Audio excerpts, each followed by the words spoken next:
Jadi Datuk Mazlan disuruh memandang ke langit untuk menunggu duit jatuh dari langit. Wow.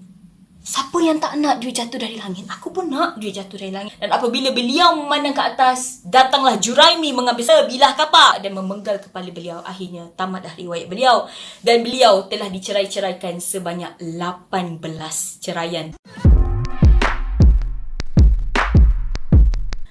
Hai guys, Assalamualaikum. Welcome back to Yah Channel, yang di mana di sini anda akan mendapatkan informasi tentang perkara yang misteri dan juga mistis. Pada hari ini saya ingin menceritakan tentang satu kes yang pernah menggemparkan Malaysia suatu ketika dahulu, iaitu pembunuhan seorang adun batu talam yang bernama Datuk Mazlan yang telah dibunuh oleh pasangan yang bernama Mona Fendi. Jadi pada hari ini saya ingin menceritakan, mungkin informasi ini anda tidak pernah dengar di mana-mana sebelum ini. Jom kita mulakan. Kisah ini bermula pada tahun 1993 yang di mana Datuk Mazlan berjumpa dengan Mona Fendi untuk menaikkan karier politiknya. Jadi Mona Fendi pun berkata kepada beliau, jika beliau ingin menaikkan karier politiknya, beliau perlu ada satu azimat ataupun tangkal yang terkandung di dalamnya, iaitu rotan dan juga penutup kepala yang dipercayai milik Presiden Indonesia, iaitu Sukarno, seorang yang tidak mempunyai kesukaran di dalam hidupnya. Sukarno, just kidding. Okay, jadinya apabila dia ingin mencapai satu tingkat yang di mana karier politiknya sangat bagus, jadi dia kena ada tangkal ni lah konon-kononnya.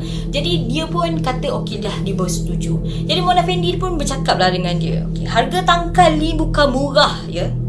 Harga tangkal ini 2.5 juta ringgit kalau kau nak.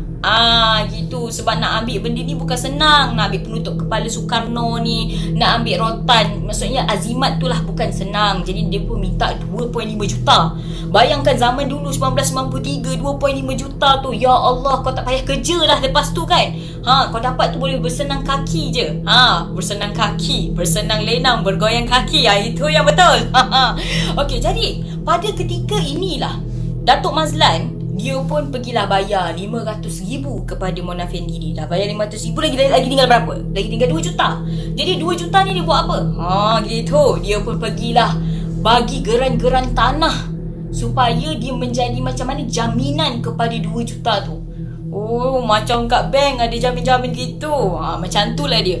Jadi 500,000 dah dibayar, lagi 2 juta. Jadi pada hari kejadian, Datuk Mazlan pun pergilah dekat rumah Mona Fendi. Dia pun berbaring lah. Mona Fendi, Mona suruh berbaring. Kau berbaring. Dia pun letaklah bunga-bunga cinta di atas Datuk Mazlan tu. Bunga-bunga cinta. Datuk Mazlan tak sedar itu akan jatuh di atas pusara, tanda-tanda akhir kematiannya. Jadi Datuk Mazlan disuruh memandang ke langit. Pandanglah ke langit di situ untuk menunggu duit jatuh dari langit. Wow. Siapa yang tak nak duit jatuh dari langit? Aku pun nak duit jatuh dari langit. So Datuk Mazlan pun memandang ke atas. Dan apabila beliau memandang ke atas, datanglah Juraimi mengambil sebuah kapak. Betul ke? Sebilah kapak. Sebilah kapak dan memenggal kepala beliau. Akhirnya tamatlah riwayat beliau. Dan beliau telah dicerai-ceraikan sebanyak 18 ceraian dan ditanam di dalam lubang stor milik Mona Fendi. Begitu cerita dia. Apabila dikatakan kes pembunuhan, anda perlu memahami bahawa setiap yang tertuduh ataupun setiap bersalah, selagi tidak ditentukan salah oleh mahkamah, dia bukan pesalah lah, dia dikira tertuduh.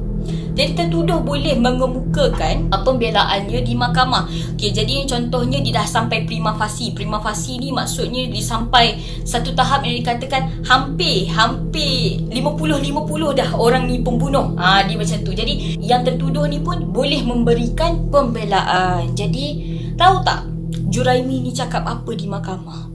Sebenarnya Juraimi ni buat benda tu di bawah bukan sedar, ataupun di bawah hipnotik, ataupun di bawah pukau oleh Mona Fendi. Jadi apa sahaja perkara yang disuruh oleh Mona Fendi, dia akan lakukan. Tetapi malangnya, di mahkamah pada masa itu dan juga pada masa ini pukau tidak diterima sebagai pembelaan di dalam mahkamah. Begitu juga banyak sangat kes yang terjadi di Malaysia. Ada yang dia pukau perempuan tu, dia ambil depan mata, tetapi perempuan itu tak boleh nak bawa kes ke mahkamah sebab itu adalah kes pukau yang di mana peguam pun tak boleh nak buat apa-apa. Sebabkan pukau tiada sebagai pembelaan dan benda ini satu perkara yang di luar jangkauan minda yang tidak boleh diterima akal katanya. Tapi perkara ini wujud. Jadi, persoalan saya kepada anda sekarang. Sebelum saya mempersoalkan, saya ingin memberikan ilmu sedikit kepada anda. Di dalam mahkamah terdapat pelbagai jenis pembelaan. Antara pembelaan yang popular di mahkamah adalah mistake of fact ataupun mistake of law. Ada dua. Mistake ni adalah kesalah tanggapan. Contohnya macam pemburu nak pergi berburu. Jadi, diingatkan itu babi hutan. Rupanya kawan dia tembak. Ni mistake of fact. Okey, yang kedua adalah accident. Okey, accident ni macam ni lah, macam kita tertembak gitu. So tertembak tu pun macam boleh pakai accident lah. Sama ada kau nak pakai pembelaan mistake of fact ataupun accident atau pulang pada kau. Okay, yang ketiga adalah private defense ataupun pertahanan persendirian, yang di mana contohnya macam orang tu nak bunuh kau. Apa lagi kau nak buat? Dah tak ada cara dah. Kau ada pistol dekat tangan kau. So, kau tembak. So, ini adalah pertahanan persendirian. Tetapi dia jangan exceed limit. Gitu. Jadi, yang keempat adalah necessity. Maksudnya keperluan. Contohnya ada dua kapal. Okay, kau ni kapal besar contohnya. Tapi ada dua sampan kat depan kau ni. Satu sampan ada satu orang. Satu lagi sampan tu ada ramai orang. Jadinya, kau kena memilih kemudaratan yang kecil berbanding kemudaratan yang besar. Jadi ini bolehlah kalau kau terbunuh orang pun kau tak bersalah sebab ni dah tak tahu dah mana kau nak buat ni. Macam tu. Yang kelima adalah unsoundness of mind ataupun insanity ataupun gila. Ini selalu sangatlah digunakan di dalam mahkamah. Kau gila ke? Kau gila ke? Gitu.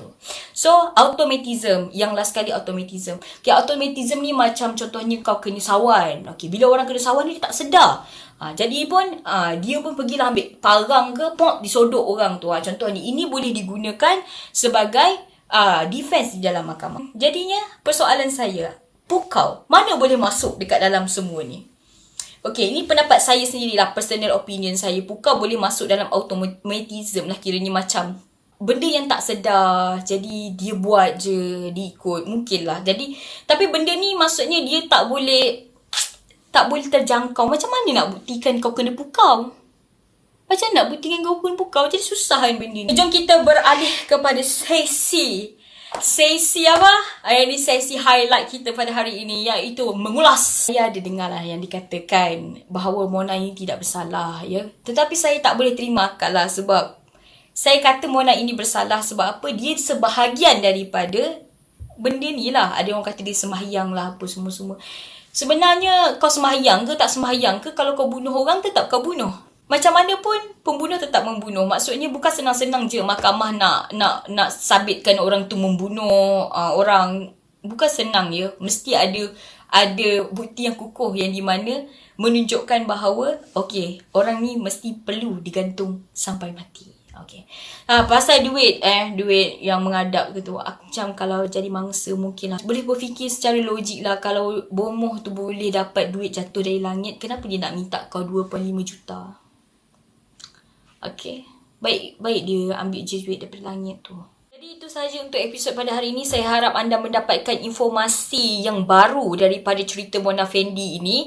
Dan saya harap anda terhibur dengan hiburan-hiburan secara tidak sengaja yang saya lakukan di dalam video sebentar tadi. Jadi jangan lupa untuk subscribe channel ini, tekan tombol like jika anda suka video ini. Dan jika anda rasakan anda ingin share kepada sahabat handai anda, jangan lupa untuk sharekan kepada semua social media anda yang anda ada. Jadi itu sahaja pada hari ini. Kita jumpa pada episod akan datang dengan cerita yang lebih menarik lagi. Assalamualaikum dan salam sejahtera.